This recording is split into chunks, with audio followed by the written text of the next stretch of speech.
Welcome back to the deep dive. So today, we're cracking open a concept that is truly a paradox in personal finance. It really is. It's one of those things where you look at it on paper and you have to shake your head. We're doing a deep dive on a financial strategy around an account the sources we looked at are calling the Trump account.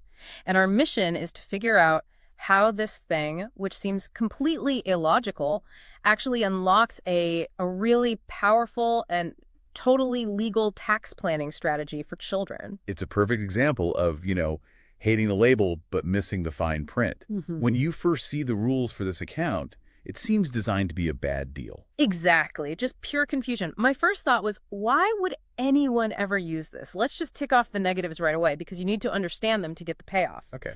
First, you put money in and you get zero tax deduction. Absolutely nothing. Right. So that's basically like a normal brokerage account. Not a great start. Not at all. Then you look at what happens when the money comes out. Decades later, your withdrawals are taxed as ordinary income. It's like a traditional IRA. So no deduction going in and you pay tax coming out.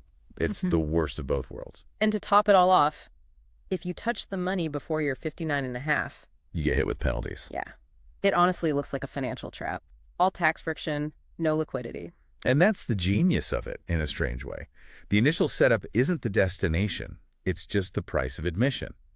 The sources all point out that the real value only appears when you dig into the IRS interpretive documents around the big, beautiful bill. Right. The account's existence lets you sidestep a huge rule, and that's what opens the door for these later conversions. So let's clarify the names for everyone listening because the sources use these terms that are, frankly, a little confusing. That'd be, yeah. When we say Trump account, we're really just talking about a specific type of non-deductible retirement account for a minor. And the goal, the end state they call the Roth IRA account, that's just a Roth IRA. Exactly. We're just following the money's journey from this weird holding tank into the ultimate tax-free vehicle, the Roth. And it's all about using IRS rules at the right time. So our mission today is to unpack how this bad-looking account is the key to getting tax-free growth for your kids, right in that critical low-tax window of their life. Let's do it. Okay, let's unpack this. What are the absolute basics of setting this thing up? The creation rules are very simple, very rigid. According to the source material, it was established under that legislation, the big, beautiful bill, and it has to be in the child's name, period. And there's a cap. You can only put in $5,000 a year, and that stops when the child turns 18. Okay, simple enough. But here's the question I know everyone's thinking. Why bother? Why this complicated setup? If the goal is a Roth IRA, why didn't the law just let kids have a Roth IRA? Why is this bad account even necessary? That is the perfect question. And the answer is the one unique thing this account does. It's structural advantage. See, for almost every other retirement account, including a Roth IRA, the person has to have earned income. Right. So my 6-year-old who has no job can't have a Roth IRA even if I want to fund it for her. Precisely. That earned income rule is the roadblock. The Trump account, as it's called, is special because it completely bypasses that rule.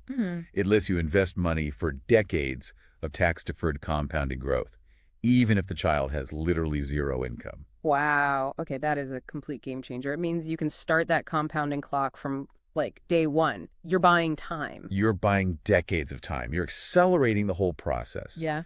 But like you said, the account doesn't stay that way. It has a trigger. Right. At age 18, it automatically converts into a traditional account. Functionally, it just becomes a traditional IRA with all the principal and growth. And that moment, the 18th birthday, that's when the strategy really begins. That little window of time is everything. Let's talk about why. Why is that specific age so critical for taxes? Well, it's connected to the big picture. It all comes down to their tax bracket. I mean, think about a typical 18-year-old. What's their tax situation?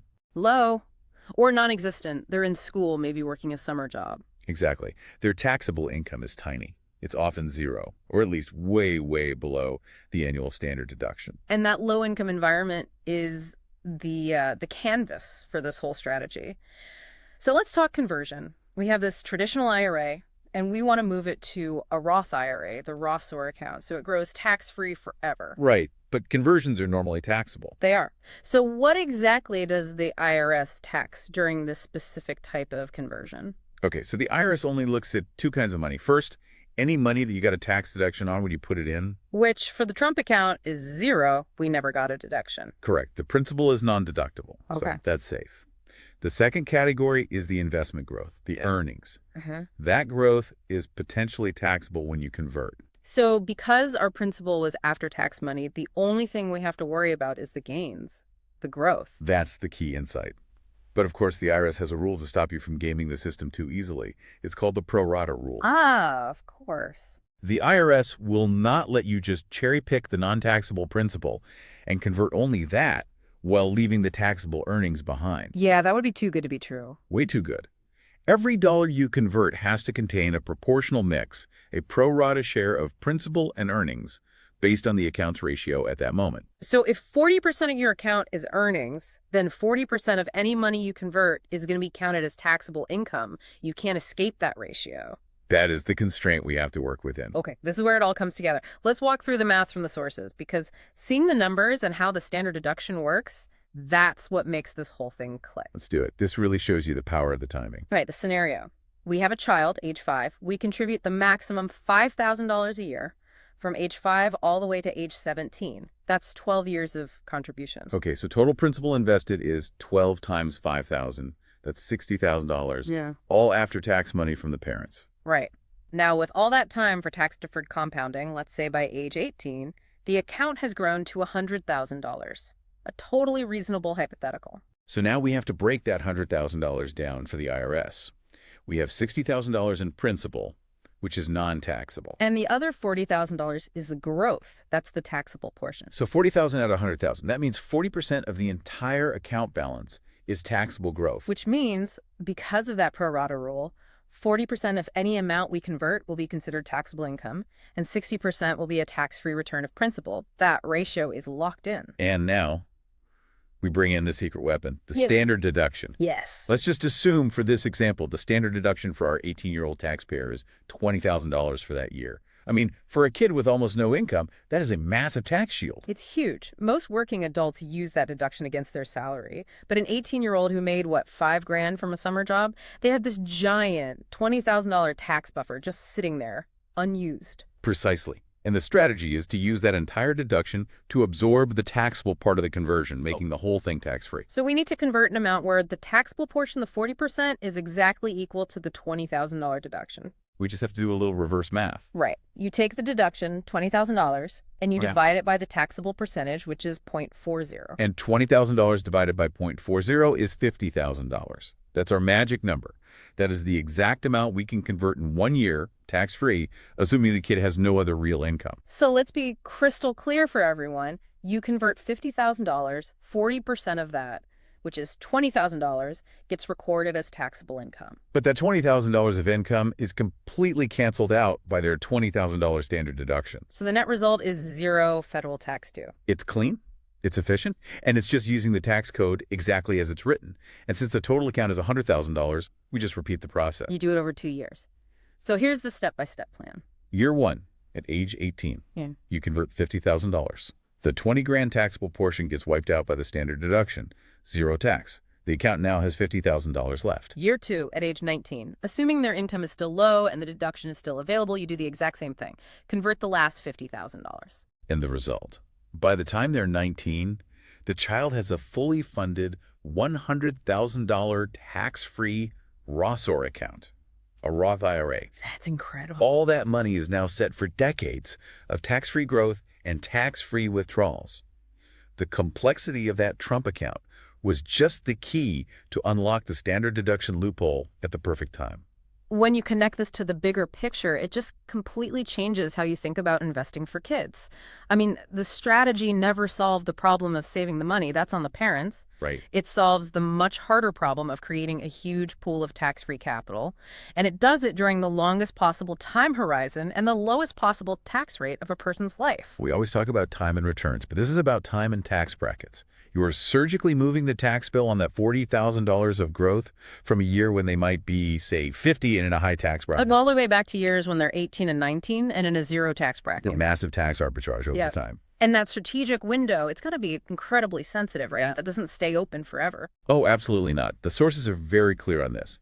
Once the child starts earning real money, they graduate college, get a good job in their mid-20s, this whole pathway slams shut. Because they're now using their standard deduction to offset their actual salary. Exactly. They can't use it to shelter a big Roth conversion anymore without paying a lot of tax. So that window is narrow.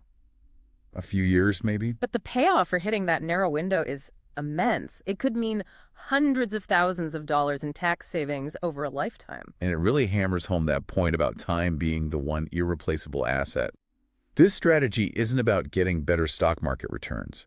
It's about making sure the returns you do get, which start compounding 10, maybe 20 years earlier than normal, are shielded from taxes for life. So for you listening, if you have a child who's under 18, this gives you a real, concrete plan. It lets you build a tax foundation for them that most adults honestly never achieve. You're turning a simple gift into a powerful strategic asset. So what's the takeaway here? I mean, this whole deep dive just shows how these weird, contradictory financial rules can actually be turned into a huge advantage. It's all about using structure to manipulate timing. And it leaves you with a really provocative question to think about. It does, considering that time is the one thing you can never get back in finance. What's the real cost of not using a low-tax window like this one at age 18? Not the cost today, but the opportunity cost 40 years from now. Knowing this exists, it fundamentally changes the game. It moves early investing away from just saving and into the realm of strategic tax planning for the next generation. That's a powerful shift in thinking.